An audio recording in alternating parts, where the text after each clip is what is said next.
Welcome back to the Six-Figure Speaker Spotlight, where we want to encourage and put focus on effectively using speaking as a means to amplify client attraction and brand impact. We invite leaders of industry and those who have set the bar very high for themselves and their companies, and they're making a difference. We want to shine a light on their achievements and the way that speaking has contributed to their growth and what they're doing now that you can emulate. Our hope and our goal is that what we bring forth in this podcast will be new ways of thought and fresh ideas that'll inspire and illuminate the path for you. Today, I want to welcome back Dr. Elsbeth Moit and Freddy Zental Weaver. They are two of my favorite guests who are changing the world in the most significant way, and they're the epitome of deeply connected and devoted couple who know all about deep, intimate discovery and how to keep that going because they do it every day together. They have assisted thousands of couples and singles create lasting intimacy and fulfillment in their life and relationships. And they're featured on Showtime's documentary series Sexual Healing and the Emmy Award-winning NBC show Starting Over. And they are best-selling authors of Sexual Enlightenment. And they've been endorsed by world-renowned spiritual pioneer Dr. Michael Beckwith. And they're founders of TantraNova Institute in Chicago. And they have coached billionaires, innovators, power couples all over the world. And they've spoken nationally and internationally around the world in some of the most prestigious cities and events. They've taken the value and truth of intimacy and relationship with oneself and with others to a much deeper level that impacts more than just the bedroom or the relationship. It's even more about your life and how you move through it. And Elsbeth and Freddy are beloveds, husband and wife, as well as business partners, and they reside in Chicago. So by popular demand, I'm so happy to welcome you both back. Hi, Kelley. Good to be back. Thank you. Thank you. In our last episode, we talked about TantraNova Institute and the work that you do with individuals and couples and the programs you have. And we didn't have a chance to talk about your retreats that you hold every year. Couldn't get to that yet. But I want to take some time to talk about where you've taken your work. And when we talk about achievements, yes, you've coached individuals from all walks of life, including those billionaires and power couples, and you've shared intimacy secrets at the Global YPO conference in Paris, no less. What a great place for you both to be. And you were nominated as Changemaker at the White House-sponsored 2016 United States Women's Summit in Washington. How does the practice of Tantra transcend traditional boundaries and speak to people at every level of success? Well, let me say this, Kelley. You know, when you mention the sexual, it's always loaded. You know, it's like embarrassing, or it's like I shouldn't have been, or I was abused, or something comes up for people, because it's one of the most intimate states that we could ever experience in our life. So in what we're sharing with people as it pertains to being more successful in your work or in a business, or you want to create a business, which is really a very heartfelt, emotional thing when you want to step out of corporate America like we did and create your own work, which we did 22 years ago and have had six-figure business since then, every year since the beginning almost. Is that, you know, there are a lot of ways to start to tap into and get actionable insights about how to create this thing that you want deeply. Yet very few practices teach how to work with the life force of sexual energy as an altered state to get to that thing. So that's what we've been sharing with people all over the world for the last 22 years. And yeah, it's working. Yeah, so let's delve deeper into that, how we can use our life force energy in really, you know, turbocharging our dreams. And particularly as an entrepreneur, as a coach, as a leader, as a business owner, leading teams. So I want to share a story here. Several years ago, a dentist worked with us. And initially, he came here to really fix his marriage. And the more he got into the work, the more he found what deep difference the work had made for him in the way he showed up, not only in the practice, guiding his patients to use the breath, instead of getting so uptight when the drill comes along, to breathe through it. And he has this now as part of his practice in guiding his patients. Also, he's a very sought after speaker, like at dental conferences, and he comes out with new procedures and innovations in the cosmetic dental arena. And so he travels the country, he travels overseas, and he said what he does is before he goes on stage, he actually connects with the breath, breathing up his life force energy from the base of the spine into his heart, into his forehead. And he said he uses this to allow him to be more present and more brilliant, more sparkling, because he's more alive, more connected to his life force energy. Yeah, that is actually nature, not to be aroused, but to use the power of that energy to really spark himself up. And then when he radiates that, he became more needed and wanted on the speaker stage. And enjoyed it more. Yeah, so that's a very practical example how we can use that energy to allow ourselves to become more present, more connected to the audience. Now, he says he didn't change anything content-wise in his speeches, but the energy he brings to the game has shifted, and it's more engaging, more inviting, more inspiring.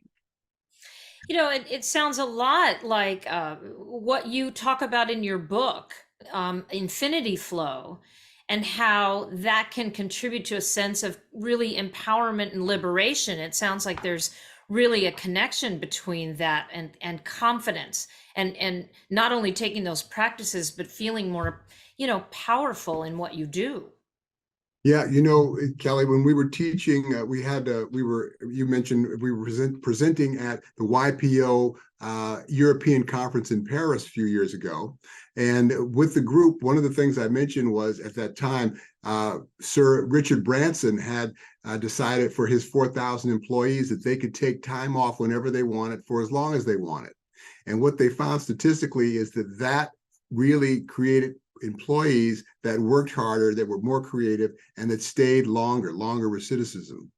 So that's that to believe that really requires a sense of trust in yourself and in the capacity that others want what you want, freedom and a sense of creative participation, buy-in, yes. And so that was something that I shared, and that was, as they begin to listen and read our work and get what this is through some of the things that we shared with them, the sense of connectedness that starts to show up in terms of with yourself and with others, and the way that we listen, the colors seem brighter, language seems more engaged, life seems more alive.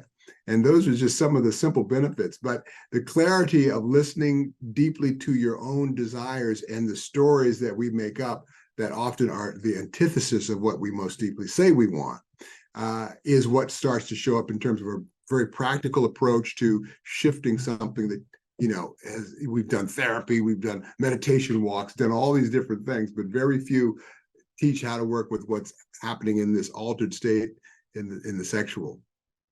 So, besides the fact that after you gave that speech, there was probably a massive move from everybody listening that went over to Richard Branson's company and said, "I want to sign up right now to work for you.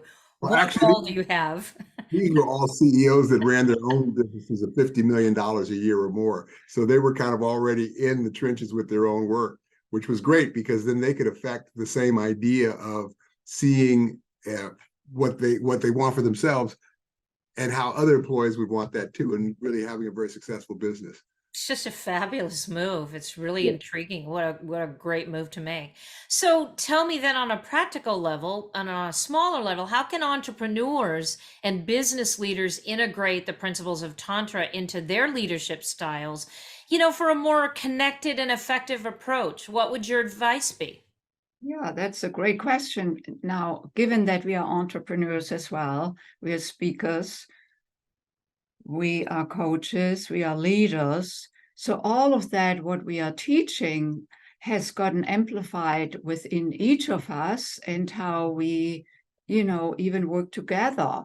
It's very curious to teach as a couple because usually there is one leader on stage when we have a seminar or a speech or, to actually collaborate with another, like with equal parity, that's double. Mhm. It's with parity, it's that in itself has been a wonderful learning opportunity for us, because sometimes I feel I don't get enough airtime, or Freddie feels he doesn't get enough airtime. And instead of then being angry with each other, or, this underlying resentment, it's like, okay, how can I be here energetically supporting the space for what wants to be shared? And if it comes out of Freddie's mouth or my mouth, it's not so important. If I'm so, attached to my looking good, And is that really in service of what we want to convey here, leave alone how we want to be interconnected in relationship and dance with each other? So that has been a great opportunity to learn how to co-teach, co-lead, co-speak, and here we go again. yeah, I don't know how else to say it to really make it really plain and simple, but it's like, this altered state of intimacy that happens in the sexual. When we learn certain distinctions around something and apply these distinctions and get the benefits of this deeper listening, this vibrational listening of our emotional self, like we're working together and something comes up. It's not like things don't, like we don't get upset or we don't get disappointed or we don't get angry. It's just how quickly can we recognize it, get off of it, and make a request or be back on task with what it is we want to create and let that emotion go. Yet we are so unconscious to our emotional selves for the most part, and we're run by that. And then it becomes a story, and then we keep reliving it, and we become the Hatfields and McCoys. And so that in business is bad news. Yet we have this hierarchy of boss and manager and CEO and so on. So you kind of keep eating it, and then you get sick and you don't feel heard, and then you wind up leaving the company. But now if companies could see that people all need to be heard, and the people who are running it were listening that way, you have leaders leading leaders.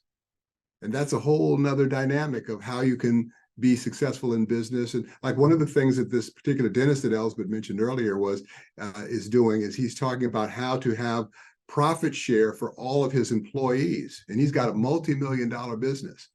And that really requires him seeing himself in others, not just how many more Rolls Royces can I buy? Yeah.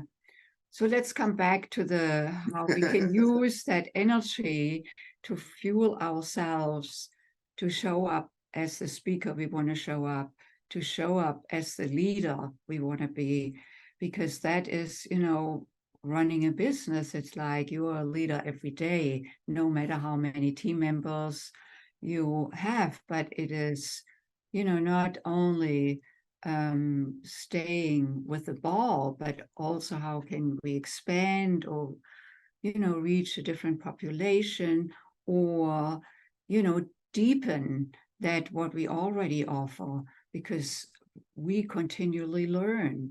So for me, I use that wonderful life force energy to keep inspiring myself, to keep lifting myself up, so I can be the strongest, the most present, the most inspiring to others, because that is really where aliveness resides. And aliveness is so easily killed off through resentment, through disappointment, through anger, through not getting what we want, losing hope, and to come back and come back and come back. And how can I use the tantric practice to enliven myself, my body, my heart, my thinking, my connection to the universe, and then float, so to speak, within myself and bring that floating to the relationship with Freddy, so I can be an inspiration to him as well. This is so perfect. If you had seen the last few minutes of this interview, you can see the dance between the two of you. When I look at, how do you maintain a strong and harmonious relationship? And I was going to ask you how public speaking ties into creating lasting intimacy and fulfillment. And you literally get to watch it between the two of you. There's a dance. And you both get to be acknowledged, and you both get to acknowledge each other. And I can see you leave room for each other. So literally, it was the perfect example of how you do it well, how you get your own needs met, and how you take care of your partner. I think that's we're close to the end here, because I have one more question, one more. How has your journey, would you say, as the change makers that you are, and how your journey has evolved since then, what do you think's on the horizon, and how has your work impacted the broader conversation about intimacy and empowerment? Well, I'll leave you the small question. Yeah, right, exactly. Well, Kelley, I feel like there's a lot of good stuff happening with all of the political stuff and news stuff that we get that seems to be overwhelming with global warming and da da da da. There seems to be a lot of good stuff happening, and we're part of that. I'm so glad and excited that I was able to make the shift from corporate America 22 years ago to meet Elsbeth to create this work, because I feel that this is, in our small part, adding to this consciousness shift, this quantum leap to seeing ourselves and each other, where there is peace on earth, where we do have, really good standards of living for everyone on the planet. And it's possible. We're just, in the process of making all that so. And I feel excited about being a part of it. Yeah, so for me, it's really, one person at a time, a couple at a time, that builds. It's like a snowball. In terms of bringing consciousness to how to create intimacy and love, because that is something we did not learn, create intimacy and love. We just fall into it. And while that may feel great initially, we don't know what we did then, so we cannot replicate it. So learning the principles and practices of creating intimacy and love consciously, including how to use our life force, sexual, creative energy to, embellish our entire being, physical, emotional, spiritual being, so that this is really the opportunity I see in the work we spread. Even if we change a few people, they vibrate differently. That vibrates out to their community. And of course, over the years, there have been thousands of people who have been either working with us directly or listening to podcasts or being introduced to this way of approaching one's life and one's body and one's energy, both for individual purpose and then couple purpose, and how we can become leaders and use that energy to catapult ourselves and others to a higher being. Well, it turns out, doesn't it, that intimacy and that spark that you have at the very beginning also needs to be a skill set and a practice and conscious living. It really needs to be a conscious choice on a daily basis, when it's not just easy, but when it's not easy, and when you're sharing the space, whether it's at home or on the stage. And I think you've been a perfect example of that. And I want to thank you both so much for coming to the Six Figure Speaker Spotlight, because it's been thought-provoking. I think people will walk away from this particular episode and really think about it, what it means to them and what the possibilities are. And I think that is fine work indeed. So I am so grateful to have had you with us today. And I look forward to the next time we have another exciting conversation, because there's another one coming. And what did you want to say? Yes, Kelley, let's not forget to let everybody know that they can get the book, Sexual Enlightenment, How to Create Lasting Fulfillment in Life, Love, and Intimacy, either in hard copy or audio book. On Amazon, of course, there's TantraNova.com with much more information about the work. And do we want to give them also a little class in video as a free gift? That would be fabulous. Yes. Tell them about your gift. Okay, it's called Ignite Your Relationship, both the relationship with self and then relationship with another. And that is a introductory class where you learn some principles and practices that you can bring right away into your life in terms of you accessing your life force energy. Oh, I know people will definitely want to check that out. I will as well. I think that's a wonderful gift. Thank you so much. That's a terrific offering to our group after both of these episodes. To our public, if you didn't get a chance to see the first episode, go back to Six Figure Speaker Spotlight and listen to part 1. I think you'll be quite intrigued and encouraged and excited about exploring your relationship in a different way. With that said, thank you so much. I'm so glad that you've all been here. Please, if you know people that would benefit from this, send this episode to them, share it with your community. And I look forward to seeing you on the next Six Figure Speaker Spotlight.